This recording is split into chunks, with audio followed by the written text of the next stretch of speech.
मंगलम भगवान विष्णु मंगलम गरुड़ध्वज मंगलम पुंडरीकाक्षम मंगलाय तनोहरि। ओम विष्णवे नमः विष्णवे नमः विष्णवे नमः। बहू के बुलाई, पूजा के समय बीतल जा रहल बा। आयल हाँ भैया। किरण के बुलावा, पूजा पे बैठे के बा। ठीक बा भैया।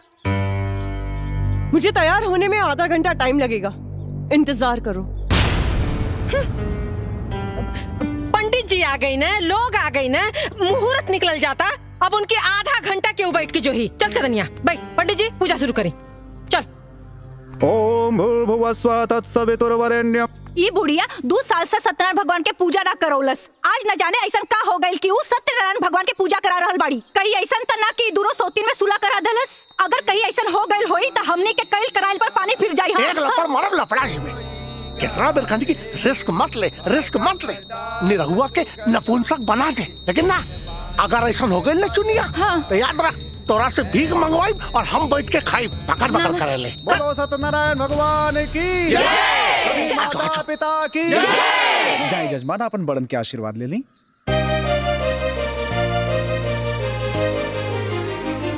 खुश रहा बेटा, खूब खुश रहा।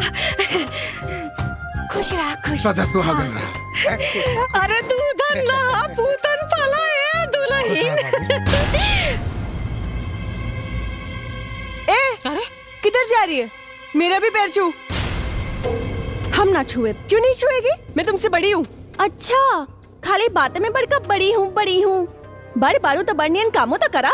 ए, भूल गई? इस देश में दूसरी बीवी की औकात क्या होती है? मेरी दी हुई भीख की खुशियों पर ऐश करने वाली घटिया औरत मुझसे ज़बान लड़ाती है।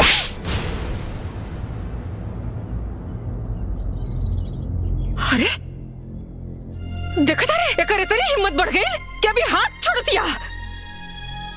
अरे आज तेरे नहीं की बहुरिया के मरलस, कल तेरे मतारी की मारी, परसों तेरे बाप के मारी, और तय खड़ा होकर खाली तमाशा देख।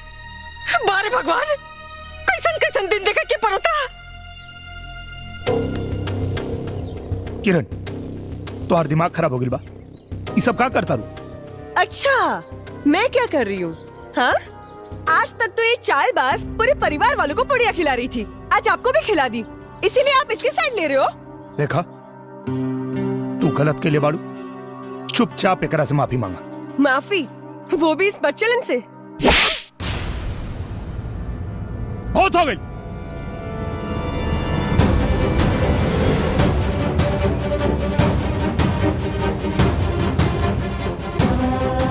चल दुल्हन, जाए लोग, आप लोग अपने अपने घर जाए।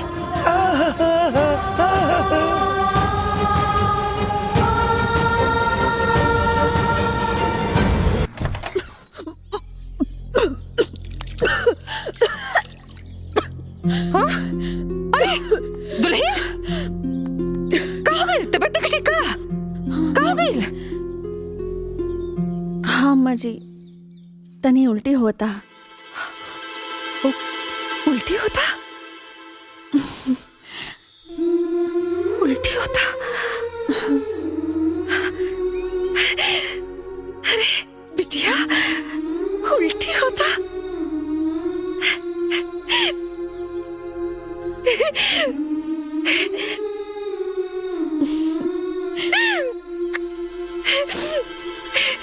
अरे ऐसे कमाओ सिकुमरा, नंदुआ, बड़की, छोटकी, अरे कहाँ बड़ा सन? आवा, अरे मनसापुर आ गए, बहुत बड़ खुशखबरी आ गई।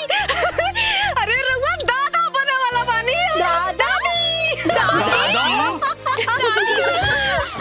हमारे बाजी बधैया, हमारे बाजी बधैया, हम बनब दादी, लुटाई रुपैया, हमारे बाजी बधैया, हमारे अंगनैया।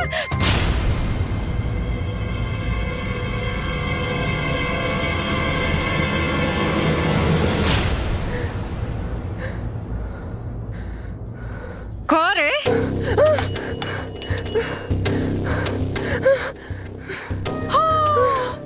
ये तो पहले ही पसीना पसीना हो गई ले दादा। हमरा पतो के माई बने का खबर सुन के एकरा तक करे जा सांप लौट बड़ा कहत रहे कि खानदान के वंश के आगे न बढ़े दे। देख सुन ले न भगवान, अरे जकर राम रखवैया ओकर का बिगड़ी कोनो कसैया। अब ते देख पूरा गांव बुलाइब, मिठाई बांटब, नाचब गाइब, खुशी मनाइब, तोरा के चराइब। अरे पहली का माई? जो किनाराम बाबा के ऐसे तब बीज बनवा के लिया।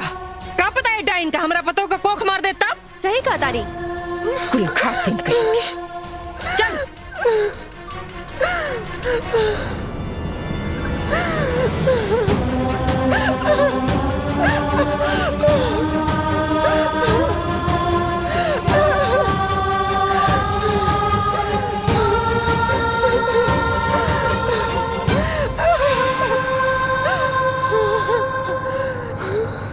ये तेरा कैसा न्याय है भगवान, ये तेरा कैसा न्याय है? जिसने इस घर को वंश देने के लिए इतनी बड़ी तपस्या की, आज तूने उस तपस्या का ये फल दिया, उस पे लांछन लगवाया कि वो इस घर के वंश को नाश कर सकती है। क्या कसूर है मेरा? यही ना कि मुझे कैंसर है और मैं मरने वाली हूँ, यही ना कि मैं इस भयानक बीमारी के बारे में किसी को नहीं बताया। मेरे देवता समान पति का दिल तोड़ा है मैंने। मैं ऐसा नहीं करती तो क्या करती? अगर मेरे पति को सच्चाई पता चल जाती तो जीते जी मर जाते, लेकिन दूसरी शादी कभी नहीं करते और इस घर को कभी भी वंश नहीं मिलता। इस छोटी सी जिंदगी में तूने बहुत बड़ी परीक्षा ले ली भगवान, अब और परीक्षा मत ले। मैं एक इंसान हूँ, तेरी तरह भगवान नहीं हूँ।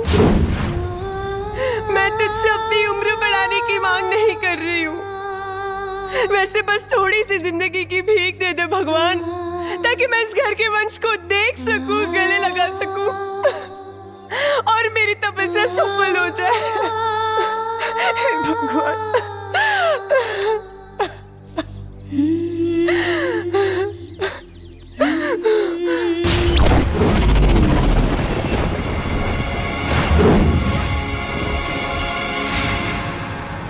कैसे पता कि तोरा के कैंसर हो? कैंसर मुझे नहीं तो। छुपावे की कोशिश मत करा, सच सच बताओ, तोरा के हमार क्रिया?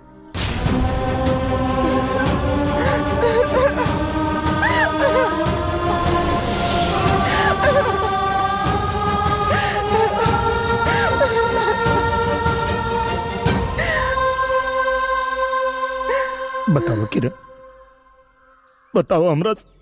अपनी सुहाग रात के दिन जब मैं सजते हुए अपने अरमानों को सजा रही थी, तब मेरी सहेली सोनिया का फोन आया।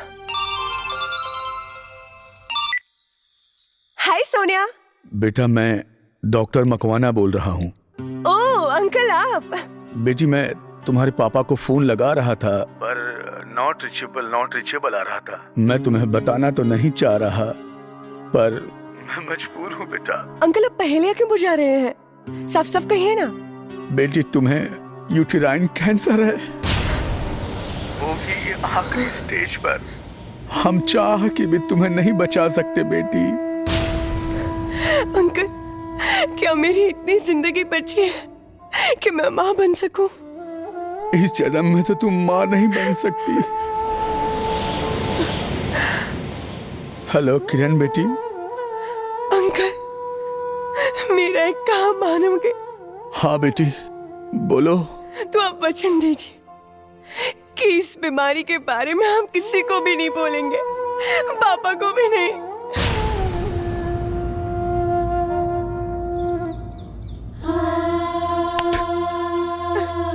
बहुत अभागा बानी हम, बहुत अभागा बानी।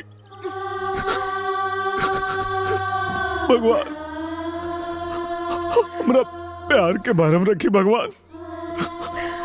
इनकर सारा दुख हमके दे दी भगवान, इनकर सारा दर्द हमके दे दी भगवान, इनकर मौत भी। ऐसा मत कहिए, मत कहिए ऐसा। भगवान ने मुझे इस जन्म में सौभाग्य नहीं दिया पत्नी धर्म निभाने का, लेकिन मैं भगवान से विनती करती हूँ अगले जन्म में सौभाग्य जरूर दे दे, तन मन और लगन से आपकी सेवा कर सकूं।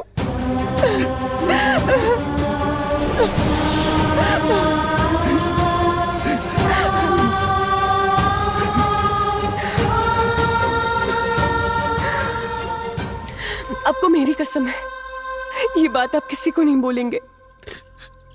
अगर चांदनी को पता चला तो उसे बहुत दुख होगा।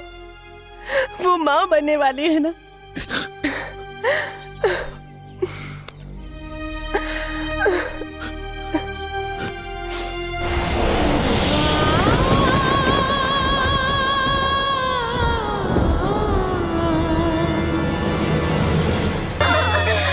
ए दुल्हन, जा अपने माई के गोड़ धैला, ओकरे बाद सबके आशीर्वाद लैला। आवा जा आवा ना, जा माँ जी के पास। सबके आशीर्वाद लेने की चाहिए।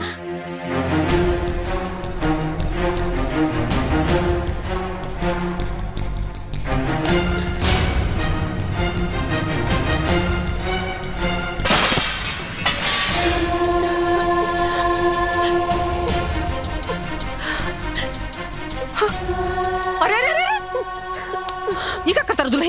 ये कुल घातिन का गोड़ धरता रू? उसे का भाई लम्मा जी, ये अपन सुहाग बटले बाड़ी, तबे तो हम सुहागिन बानी। कहा बोलत? जा कोना पकड़ के रो।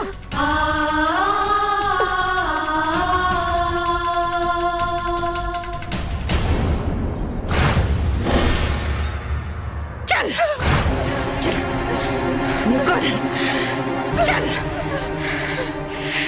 आज तो सारा घमंड चूर चूर हो गई। अरे तोरा लाख सरपले के बाद भी भगवान हमार मुंह उजियार के देना। हार हलबाई खानदान का वारिस तोरा अरमान पर पानी फेरे खातिर। खाली अरमाने पे पानी फेरे ना माँ जी, एकरा छाती पे किल्ला गाड़े खातिर। ए माई, मुंह तो देख, बुझाता कि विपत पड़ल बा। विपत तो पड़बे न करी बिटिया। अरे एकर हार जवन हो गई और हमार जीत जवन हो गई। अरे माई बहन लोग हमार मुंह का देखता नहीं है। अरे वह जीवनी है जो दिन रात हमरा पतो के ताना मारत रहे। थूका लोग, थूका एकरे मुंह पे। भाई क्या करता तू? अरे वाह, आज माई के बात पर तो तोहरा मुंह से बोली निकल गई।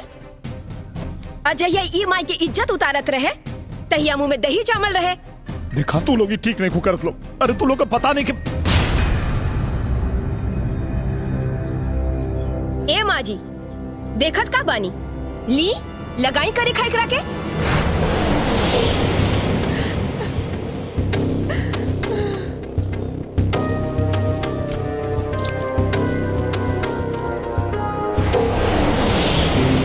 ले जाई लगाई, लगा दी।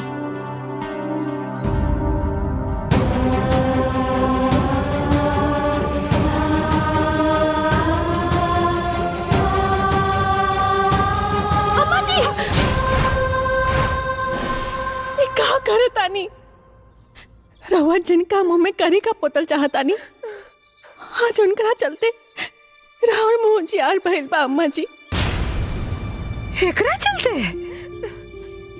ए कुल घातिन के चलते हमार मुंह जियार भइल बा। अरे पगलागल बड़ू का हो?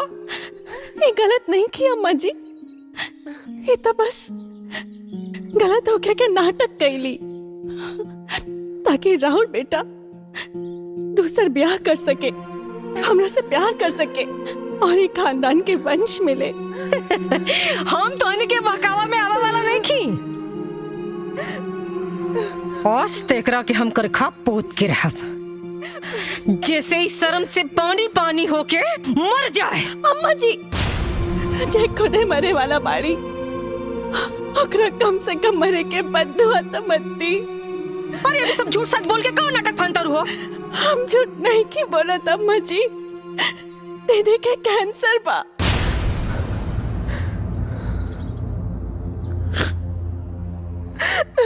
कर कैंसर। हाँ माई, और अभी बस कुछ दिन के मेहमान बाकी।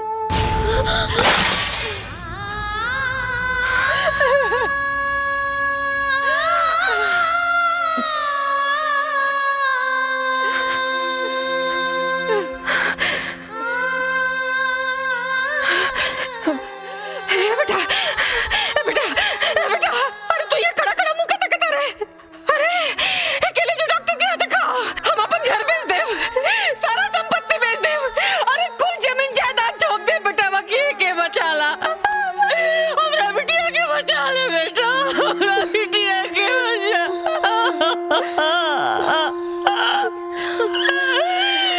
अब कुछ नहीं क्यों हो सकत माई, अब कुछ नहीं क्यों हो सकत। हम डॉक्टर से बात कर ले बानी, अब इनके बचावल मुश्किल बा भाई। अभी अगर इनका खातिर कुछ कर सकता रहो तो इनके खुश रखा लो, खुश रखा लोग इनके। बनाया लगे ऐसन समय के खेला, साथ में मेला के रहते भी जिंदगी लगे अकेला, जिंदगी लगे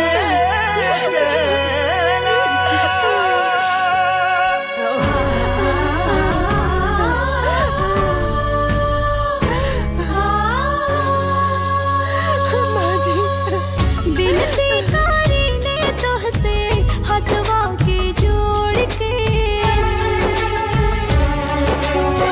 बिनती कारी ने तोहसे हथवा के जोड़ के, कब हूँ ना जई है बेटी माई के छोड़ के, कब हूँ ना जई है बेटी माई के छोड़ के, कब हूँ ना जई है बेटी। घरवा के लक्ष्मी हो बंधन की तोड़ के, कबहू न जई है बहू हमनी के छोड़ के, कबहू न जई है बहू हमनी के छोड़ के, कबहू न जई है बहू।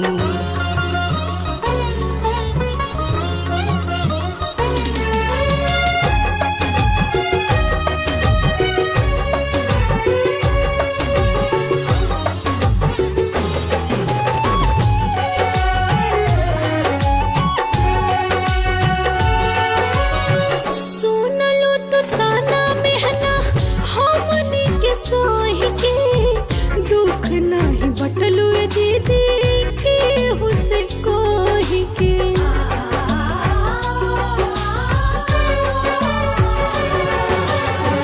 माफ ना विधाता करी है देनी तो के चोट हो, तू ही दे दो माफी दीदी होई तो हुसे चोट हो। किस्मत हमार जे पैनी हमको के जीवन साथी,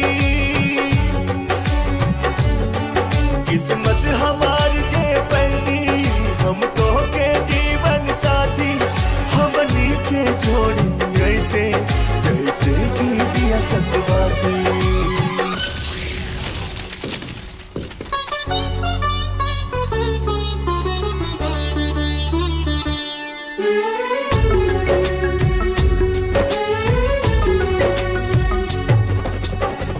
लड़िहा झगड़िहा लेकिन मोहवा तू मोड़ के, कब हूँ ना जई है भाभी हमनी के छोड़ के, कब हूँ ना जई है भाभी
कंधे पर ढोया तुझको कंधा यह तोड़ के, कभी भी न जाना बेटी पापा को छोड़ के, कभी भी न जाना बेटी। पापा